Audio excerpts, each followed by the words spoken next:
रंगों के इस पावन त्योहार होली के मौके पर बाजार में मिलने वाले रंग केमिकल युक्त होते हैं और उससे आपके त्वचा को नुकसान पहुंचता है। कई दफा आंख एवं शरीर के अलग अलग हिस्सों में एलर्जी की समस्या भी आ जाती है। लेकिन जेएसएलपीएस की तरफ से जो स्वयं सहायता समूह से जुड़ी हुई दीदियां हैं, उनके तरफ से या उनके द्वारा ये हर्बल गुलाल बनाया गया है। तोपचाची की ये जो समूह वाली महिलाएं हैं, इनके द्वारा तोपचाची सखी मंडल ये लिखा हुआ है और इन्हीं लोगों के द्वारा ये हर्बल गुलाल का निर्माण किया जा रहा है। कितने समूह में महिलाओं की संख्या है और किस तरह से ये लोग स्वावलंबी बनने की ओर अग्रसर हैं, सीधे इनसे बात करने का प्रयास करते हैं। क्या नाम हुआ आपका? मेरा नाम सरिता कुमारी। सरिता, बताइए कौन सा ग्रुप है और आप लोग ये क्या बेच रही हैं? हम लोग ये सरस्वती ग्रुप से हैं और हम लोग हर्बल गुलाल मतलब अबीर बेच रहे हैं। अच्छा, तो इसके अलावा स्वावलंबन बनाने के लिए आप लोगों को सरकार की तरफ से किस तरह का सहयोग मिल रहा है? हम लोग सरकार से तरफ से तो सहयोग नहीं मिल रहा है सर। हम लोग खुद से मतलब मेहनत करते हैं, खुद से पूंजी लगाते हैं और खुद से बेचते हैं। तो जेएसएलपीएस आप लोगों को किस तरह से मदद करती है? मतलब जैसे हम लोग ये बीडीएसपी ग्रुप में काम करते हैं ना सर, तो उसमें हम लोग को जैसे बीडीएसपी ग्रुप में जैसे काम करते हैं तो हम लोग को ये टारगेट दिया गया है हर्बल अबीर बनाने के लिए। तो इस तरह से हम लोग सखी मंडल के दीदी लोग सब बनाए और इस तरह से बेचने के लिए आए। लेकिन आपने कहा कि कोई सहयोग सरकार से नहीं मिलता है। लोन कितना मिला हुआ आप लोग का ग्रुप को? कितना का लोन का है? लोन तो सेकंड थर्ड लिंकेज तक मिल गया, 6 लाख तक। 6 लाख पहुंच गई है? हाँ। तो 6 लाख कम तो नहीं होता है? नहीं, कम नहीं। 12 महिलाओं में 10 महिलाओं में अगर 6 लाख मिल रहा है तो प्रत्येक महिला के हाथ से 50,000 रुपया आएगा। हाँ सर। तो इससे आप लोगों के जीवन स्तर में किस तरह का सुधार हुआ है? जैसे हम लोग के पास पहले दीदी लोग घर में रहती थी, कुछ काम वगैरह नहीं करती थी। जैसे हम लोग घर से बाहर निकले, समूह में जुड़े, तो समूह में जुड़े तो जैसे धीरे धीरे हम लोग ये सब सीखने को मिला।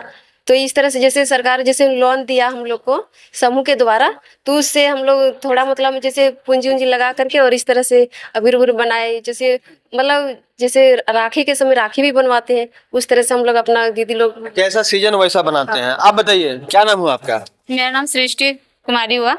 तोपचाची ब्लॉक से बिलोंग करते हैं। सृष्टि, किस तरह से आप लोगों को ये जो हर्बल गुलाल बनाने का सबसे पहले ट्रेनिंग मिला और अभी आप लोग किस तरह से बेच रही है और कैसा रिस्पांस मिल रहा है?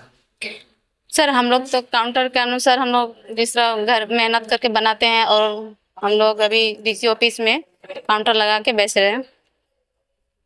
तो ये बताइए, इससे प्रॉफिट हो रहा है कि नुकसान में है? यहाँ पे तो प्रॉफिट में हो रहा है सर। कितना कॉस्ट आता है और कितना में बेच लेते हैं आप लोग? ये बोला जा सकता है, सरकार के पास जाएगा ये? बता दीजिए आप भी। नहीं आइडिया है, बताइए। अरारोट कैसे किलो खरीदती हैं? सर जैसे अरारोट अरारोट का अलग अलग दाम रहता है। जैसे 30 रुपये मिलता है, 40 मिलता है, 45 भी मिलता है, 50 भी मिलता है। उस तरह से हम लोग खरीद जगह के अनुसार जैसे मिलता है। फिर उसमें कलर? हाँ, उसमें कलर लगता है। जैसे अरारोट का मान के चलिए कम दाम हुआ, लेकिन कलर का ज्यादा दाम हुआ। सेंट उसमें लगता है, प्लास्टिक लगता है, लोगो लगता है, तो उसमें हम लोग को महंगाई पड़ता है। तो जिस तरह से हिसाब बैठता है उस तरह से हम लोग को ये बेचते हैं। अभी मान लीजिए कि आप लोग 4 महिलाएं अभी यहाँ पे वर्क कर रही हैं और ये एक बनाने में लगभग कितना खर्च आता है और कितने में आप लोग ज्यादा तो नहीं होता है सर, लेकिन 10-12 रुपया पड़ जाता है। हाँ सर। तो ये भी कोई कम नहीं? नहीं। तो चलिए एक और महिला उनसे बात करते हैं। बताइए दीदी, क्या नाम हुआ आपका? रीना कुमारी। रीना, आप भी तोपचाची से हैं? हाँ सर, तोपचाची से। तो सारे लोग पूरे धनबाद जिला पे कब्जा किए हुए तोपचाची वाले हैं? न सर, ये गोविंदपुर की भी है। ये बहुत खूबसूरत गुलाब है, लाल लग रहा है और कलर भी बहुत खूबसूरत है इसका। कितना दिन लगता है इसको तैयार करने में? एक दिन में हो जाता है? सर, एक दिन में हो जाता है। अगर आप जैसे इस टाइम को बना रहे हैं और धूप है अच्छा, तो एक दिन में अच्छे से रेडी हो जाता है। अभी तक कितने का कारोबार हो चुका है? अभी तक तो सर आज अभी उतना कहीं नहीं हुआ, अभी लगभग 500। आशा है कि बहुत अच्छा कारोबार होगा। हाँ सर, क्यों नहीं। तो ये स्वयं सहायता समूह से जुड़ी हुई दीदियां हैं जो कि जेएसएलपीएस के माध्यम से स्वावलंबन के क्षेत्र में आगे बढ़ रही हैं और जिला प्रशासन ने इन्हें डीसी कार्यालय के अंदर यानी कि कलेक्ट्रेट के अंदर इनको एक स्पेस उपलब्ध कराया है, एक कैनोपी उपलब्ध कराया है जहां पर इनका जो उत्पाद है वो यहाँ पर बिक्री के लिए रखा गया है और इन्हें अच्छा रिस्पॉन्स भी मिल रहा है।